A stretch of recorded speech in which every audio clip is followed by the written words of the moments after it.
That night, people were afraid. People were whispering under their breaths, it was the devil, it's the devil.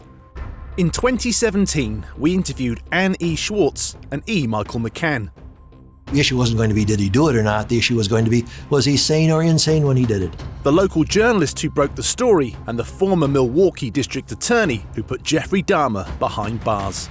Dahmer always said that he was compelled to kill. He called them urges, and that's what he called them until the very end. Jeffrey Dahmer, otherwise known as the Milwaukee Cannibal. When I heard what this man had done, he'd killed so many people, had sex with their dead bodies, chopped them up, dismembered them, ate part of their bodies, drank blood, I thought he must be crazy. Then when I examined this man and talked to him, I realized he isn't insane at all.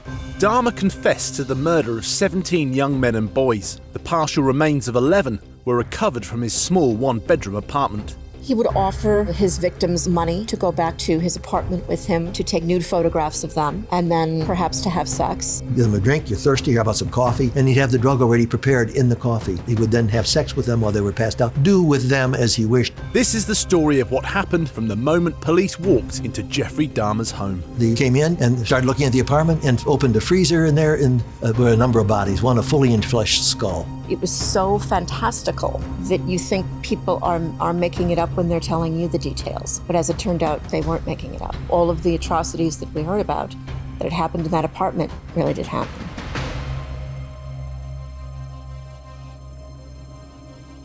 I'm Annie Schwartz. I was a reporter at the former Milwaukee Journal, daily newspaper here in Milwaukee, and I was the reporter that broke the story, and then the only local reporter that wrote a book on the case. My name is Edward Michael McCann. I was the elected district attorney of Milwaukee County, Wisconsin. In the states, the elected district attorneys makes the decision if charges should be brought and what those charges should be. I was a part-time crime reporter, so that meant 24 hours a week, no benefits. And I had gotten to know a lot of the police officers quite well. And I got a tip the night that Dahmer's crimes were discovered from one of my sources who said, "You're not going to believe this, but there's a guy who's been saving body parts in his apartment." That was it. And you never know. Police humor is a dark thing. So I didn't know if they were kidding me, having a little fun with me, or if it was really true. I took the chance that it was true. And I drove out to the neighborhood of 25th and Kilbourne in Milwaukee's Central City, and the story evolved from there.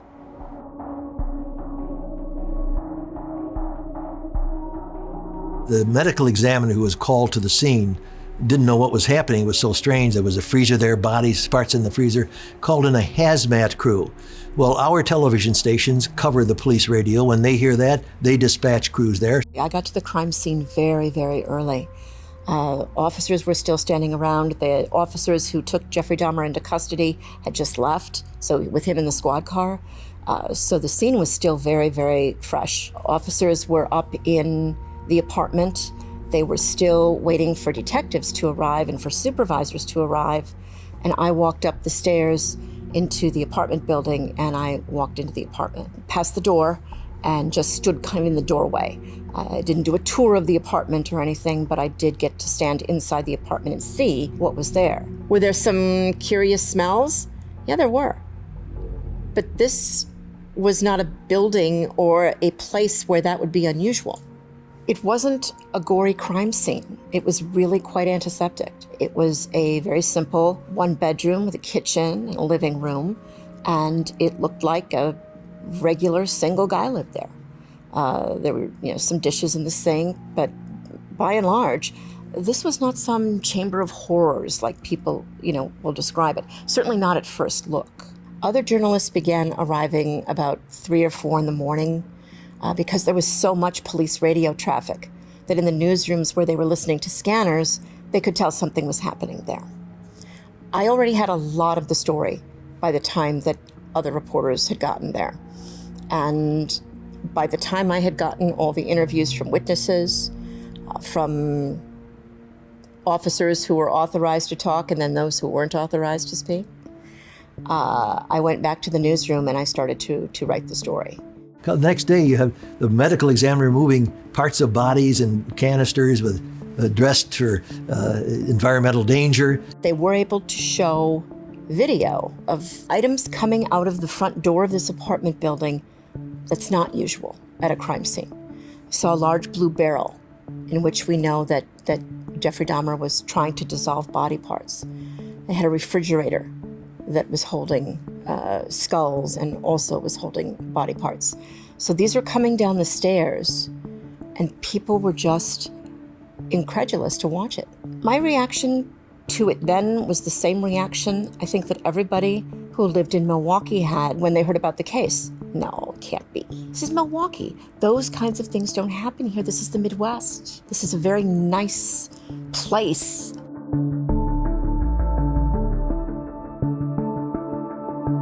On July 22nd, 1991, several police officers were working in the district where Dahmer's residence was. A man came up to them wearing a handcuff. One handcuff, the other, his name was Tracy Edwards. He said they had been held by a man. Could they undo the lock? Tracy Edwards had gone back to Dahmer's apartment with him. While they were together in the apartment, Dahmer threw a handcuff on him because this was now the beginning of his ritual. And Tracy Edwards, it's hard to say because he is the only one that was in the apartment at that time, he and Dahmer. But Tracy Edwards has said that he saw something that made him afraid of Dahmer. Dahmer had taken photographs of his victims in various stages of dismemberment, Polaroids. And those were sitting on the dresser inside the bedroom. They weren't sitting out in the main living room, but there was some speculation that Tracy Edwards had perhaps seen that. And he ran out of the apartment in his underwear, ran down the street, and when he saw the police car, Tracy Edwards has said his intention was just to get the handcuff off. That's all he wanted. He stopped these cops to say, hey, can you just get this off of me? They tried to undo it with their key, the handcuffs, couldn't do it. And the officers start talking to him about what he saw.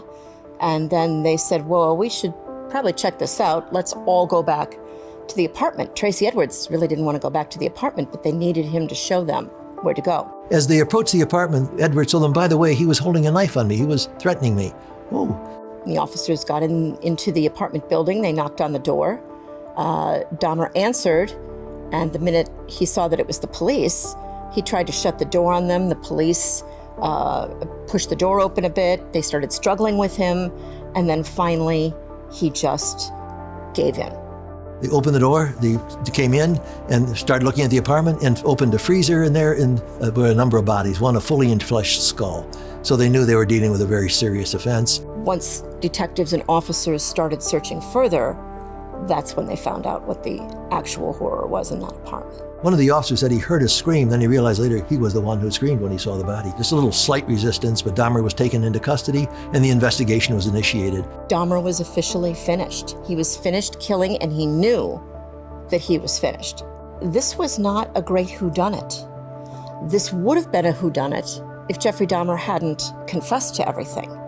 He went through the details of 16 slayings in our city, going from 1987 through 1991. He gave full confessions to the police, detailing this.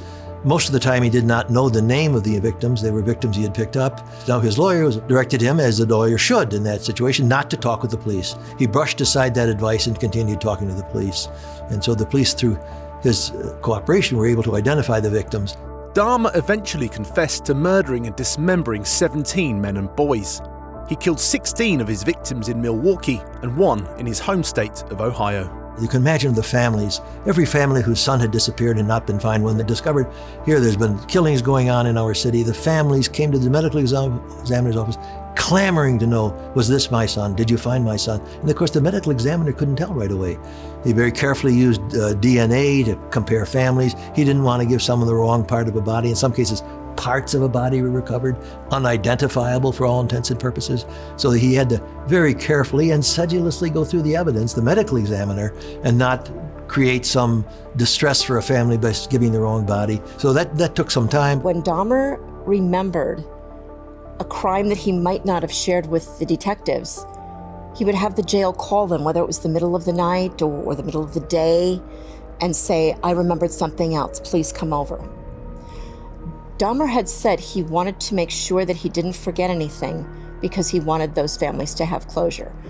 I'm not sure about that. I that may be giving Jeffrey Dahmer more credit than he is deserved, but he did claim to want to try and remember so that all of those families would have closure. A New York Times reporter got a copy of the confession. It was a detailed 38-page confession. It was a front headline page in the New York Times, which ethically you don't tell the public all the details of this. Not only had he simply slain these people for sexual purposes, but he had cannibalized them to some extent, and the atrocious things that he had done to the bodies, the manner in which he operated, that he drugged them. It seemed to seize the imagination and interest of people. The first day it was local television, second day national television. By the third day it was international television. In fact, within a week I saw a crew from Japan crossing the courthouse yard. So it quickly, I had already been a district attorney for over 20 years, had worked with necrophilia. You know, he starts with pornography, and then he went into bathhouses, homosexual activities in bathhouses. Then he went into bookstores, pornographic bookstores, then into the gay bars. And that's how it progressed until he was taking advantage of people. He wanted to have sex with a man, but he didn't want a man necessarily to have sex with him in any penetrating sense. So that he decided he would drug these people. He drugged one of the men in a bathhouse, and they banned him from the bathhouse. They realized there was a drugging here. They banned him. So he would get his victims, carefully select them. Never got a man with a car, because that would leave a car around his house. No, it never could trace exactly what happened. Got them to come out to his home. Some of them with offers, you know, hey, take pictures. Some, I'm sure, weren't of homosexual nature, some were, perhaps, get them out to the house, give them a drink, you're thirsty, how about some coffee? And he'd have the drug already prepared in the coffee. They would pass out, he would then have sex with them while they were passed out, do with them as he wished, but of course they couldn't do to him. Then as they approached recovery, coming out of it, he would strangle them to death. Strikingly brutal. In one case, he used a knife where a man came out of the druggie faster than he thought the guy would. He was a large man, and he killed that man with a knife. Every single one of his victims went with him willingly. Every single one of them. We charged him with 16 homicides, first-degree murders. The families were reporting the sons were missing, but the police were not finding bodies. And not infrequently, young men, something happens in their life, they just up and leave town. That happens enough that the police don't get worried. If it's a woman, they'll immediately commit resources to investigate, but the young men, they don't. The reaction of the community in the initial days, of course, shock. Eventually, a picture was painted of who Dahmer's victims were.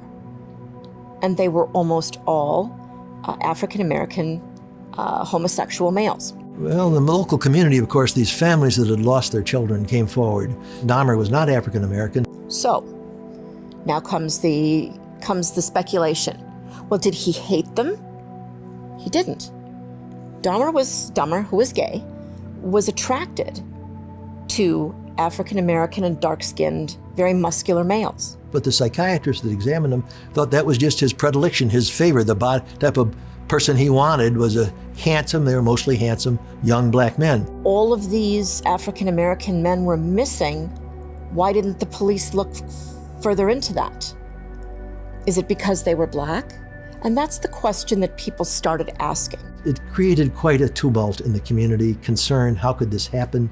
That people could be slain and no trace of the bodies found. Again, he cleverly developed a program to destroy the bodies, get rid of the bodies, left no evidence. This was a very clever killer. He did what successful serial killers do. He blended. Now, he was a Caucasian male living in a predominantly African-American neighborhood, but he didn't talk to anybody, he didn't bother anybody. He was barely someone people noticed. It was not known that we had a serial slayer loose in our city. Dahmer admitted to detectives that his killing spree had begun in 1978, 400 miles away from Milwaukee, in Bath, Ohio. Dahmer had been killing young men and boys unnoticed for more than 13 years. His first victim, who was Stephen Hicks, he was a hitchhiker, and they were in the basement of his parents' home. They had had sex, and then Stephen Hicks wanted to leave. And that was when Dahmer just wanted so badly to have company. It sounds like such a textbook psychological thing, abandonment syndrome, but this was at the heart of what made him so needy for company. So he was trying to get Stephen Hicks to stay. They began to scuffle. Dahmer grabbed a barbell and hit him over the head and killed Stephen Hicks, likely not meaning to kill Stephen Hicks, but he did. Then he was faced with a problem. How does he get rid of the body? What does he do? Again, body not found. That family went 13 years. From 1978 to 1991, their son had disappeared off the face of the earth. He scattered the body parts in the woods near his house and underneath the home in the crawl space. That's how he got rid of Stephen Hicks. Dahmer admitted that he had killed this young man. It had not been known. He hadn't been a suspect at all. So what started as kind of a spur-of-the-moment killing bloomed into something very, very methodical later on. Following the murder of Stephen Hicks, Dahmer spent many years finessing his technique for selecting and disposing of victims. Later on, Dahmer would look for people that he could try and keep with him, that he could put in some kind of a zombie state so they would never leave him, so they would stay with him forever. His idea was to drug people and keep them with him so that they wouldn't answer back to him, they wouldn't argue with him, they wouldn't fight him, they would stay with him. That's what he wanted. He wanted companionship.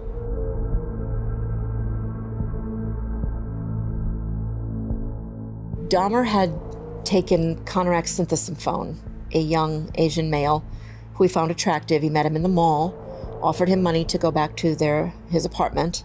He went. He tried to make him a zombie, a sex zombie, keep him alive and use him.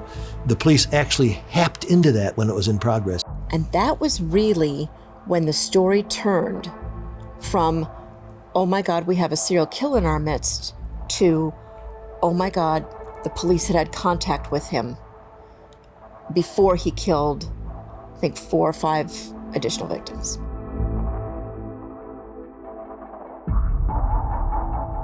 He began to work the ritual.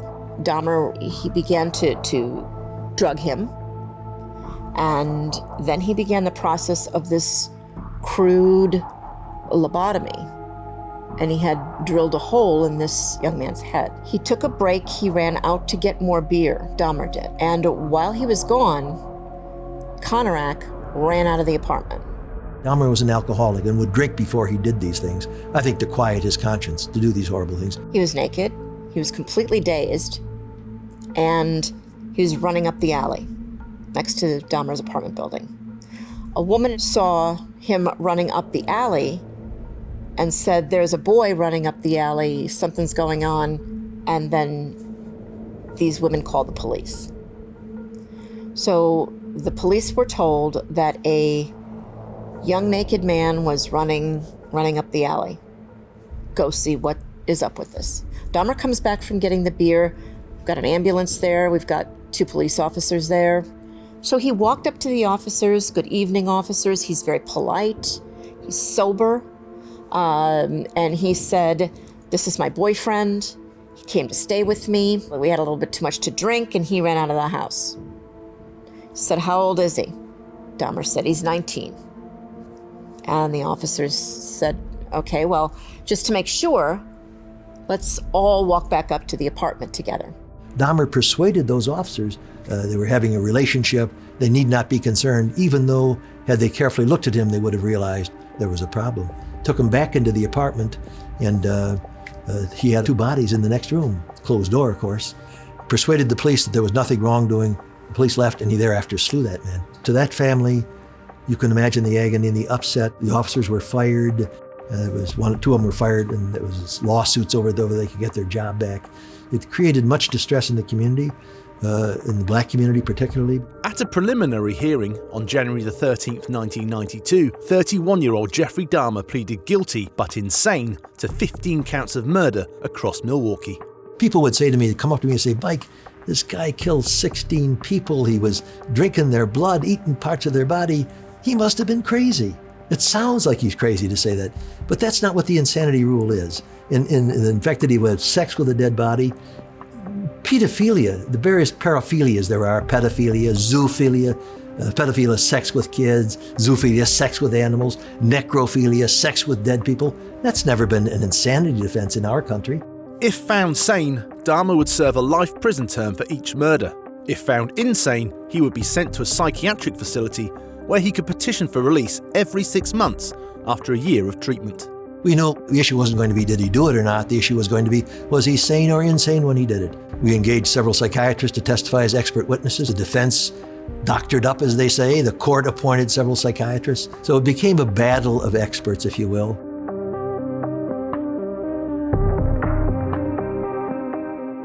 The courtroom was an odd spectacle. It was the kind of media attention to a trial that Milwaukee hadn't seen in a very, very long time, if ever. I can remember so clearly Jeffrey Dahmer's initial appearance in court when he walked in. People are used to seeing somebody like Charles Manson.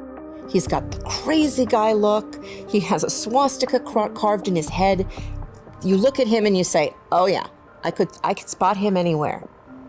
I think the real fear that people had when they first saw Jeffrey Dahmer was that he looked like everybody else. He was a good-looking young man, and he is not the person that you would look at and say, stay away from that guy. We wanted the jury to know enough about the facts, and so the defense, to say, all right, what really happened here? How atrocious was it? So how planned was it? How was he behaving? What skills were involved? Did he do it tumultuously? Did he do it out in the street? He couldn't control himself. Legitimate questions for a jury addressing the insanity issue. So those details we wanted to get in front of the jury. He did it quietly. He concealed the bodies, cleverly concealed, destroyed the bodies, planned it well, laid in the equipment, got the drugs that he used, knowing that he worked, thought he was insane. The way he conducted himself was in a way that it seemed that he was sane, and that's what we wanted to get across to the jury. Dahmer was very calm in court. When you talk, are you assessing a person by what you see? No one studying him would believe he was insane. It was a lot to take in because the testimony was so graphic. E. Michael McCann, the prosecutor in the Dahmer case, got up, and we all knew Mike McCann, but the kinds of things that he was reciting out of the criminal complaint and the confession were unheard of. Dahmer liked necrophilia. He liked sex with unconscious people. And he killed these. He wasn't a slasher in the sense that he took delight in killing. None of the psychiatrists said that. His purpose was sex with these people, company with these people. That's hard to believe. Hearing about that is the stuff of horror movies. Dahmer said that the cannibalism that he engaged in was born out of a curiosity. He wanted to find out, first of all, what that would be like. He also said that there was an element of wanting to make these people a part of him so they would be with him forever. Up until nearly the end, he was trying a very crude type of a lobotomy with these people. He would drill holes in their skulls and put muriatic acid inside to see if he could get them to a zombie state so that he could keep them alive and subservient to him. But of course that didn't work, and his victims died one after another. The most convincing psychiatrist was less prominent, but a down-to-earth man. His name was Dr. Palermo. Palermo came on like a guy from the street. He's a psychiatrist, highly skilled, but very informal. And he said to the jury, look, when I heard what this man had done, he'd killed so many people, had sex with their dead bodies, chopped them up, dismembered them, ate part of their bodies, drank blood. He said, I thought he must be crazy. Then when I examined this man and talked to him, I realized he isn't insane at all. That to me was a turning point in the jury, because he came across as probably thinking as they may have thought. Look he did all these things. How could a sane man do this? This was a man down to earth that probably went through the same thoughts that the jurors had. The trial provided an opportunity for spectators around the world to learn more about Jeffrey Dahmer and his abhorrent crimes. He had a pretty normal childhood. It was just Jeffrey, his brother, and his mother and father. His parents began to have marital troubles, and they were getting a divorce. Dahmer did not react well to his mother leaving. He and his brother were staying with his father. And so Jeffrey Dahmer began to drink. Began to be drunk at school. Other students noticed it. There's a thought that in hindsight, you ask why more people didn't try to intervene. You've got a kid coming drunk to school. But back in the 70s, when Dahmer's coming to school intoxicated, nobody thinks, gee, we better make sure we take care of this, because what if he turns out to be a serial killer? Eventually, he was being left alone for long periods of time. His mother had moved out. His father had moved to a hotel briefly. Jeffrey was spending a lot of time alone. And that's when he says he began to have fantasies about having someone that wouldn't leave him. After 18 days of testimony, the jury decided that Dahmer was legally sane. One man sent me a letter, how many people do you have to kill and eat in Milwaukee before you're insane? So it might look at in case and say, oh my goodness, this is the conduct of a madman. But not here. This was a very clever man that knew what he was doing. He was not insane. Although, looking at the surface of it, I can certainly understand why a layman might look at these facts and say, my goodness, this man must have been insane. He was not. When the verdict was announced in court, there was a great, shout from the gallery, especially from the victims' families that cried. There were some who felt that it was sort of a sad verdict because Dahmer very much wanted to be studied. He was willing to be studied. And had he gone to a mental institution, perhaps that would have happened.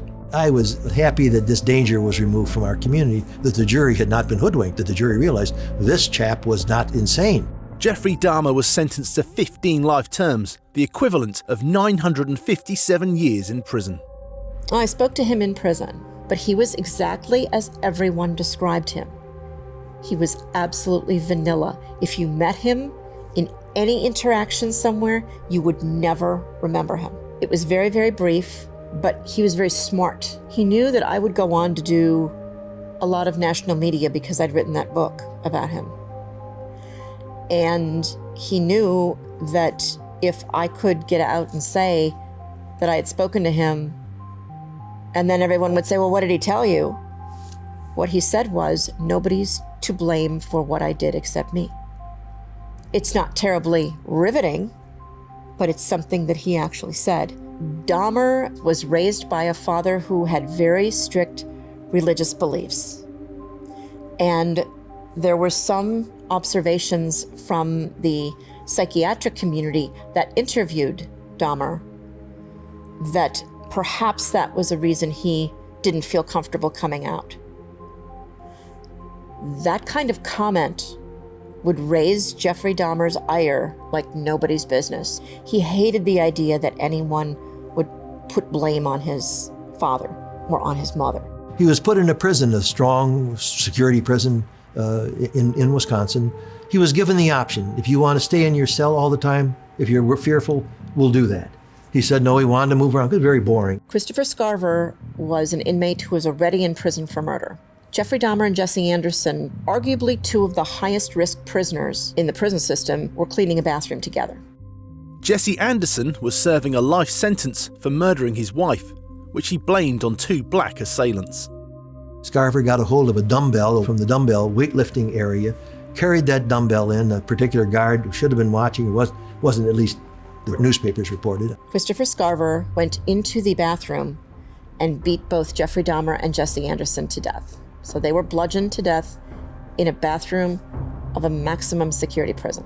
Christopher Scarver walked out, dropped the barbell, and eventually it was discovered what happened. Dahmer met a violent death. Somehow, you say it was justice done in the sense, I don't believe in capital punishment, even for a guy that killed 16 people. But he met a tragic end. He was bludgeoned to death. There were a number of people who felt that Jeffrey Dahmer got exactly what he deserved. When I called his mother, because his mother was still alive when he died, she said, well, now everybody got what they want. The monster is dead. And then she said, he was my son. He was my boy. The word evil doesn't come up very often. It just doesn't. Guilty, not guilty. Did he do it, didn't he do it? Culpability, yes. But not often evil, because evil is almost a moral issue. That word came up with Dahmer. You couldn't help see what he did. Innocent people, strangers, to take for a couple of hours of sex, to take a human being's life. That's so evil, so evil. I can absolutely say that he did some of the most evil acts known to man. We hope you enjoyed this video on the terrifying crimes of the Milwaukee Cannibal, Jeffrey Dahmer. For more exclusive content like this, with first-hand accounts inside the world of gangsters and the crime sprees of notorious serial killers, make sure to hit the subscribe and like buttons underneath this video. To always be the first to watch more true crime content from us, click the notification bell down below as well. That's all for now, until the next one.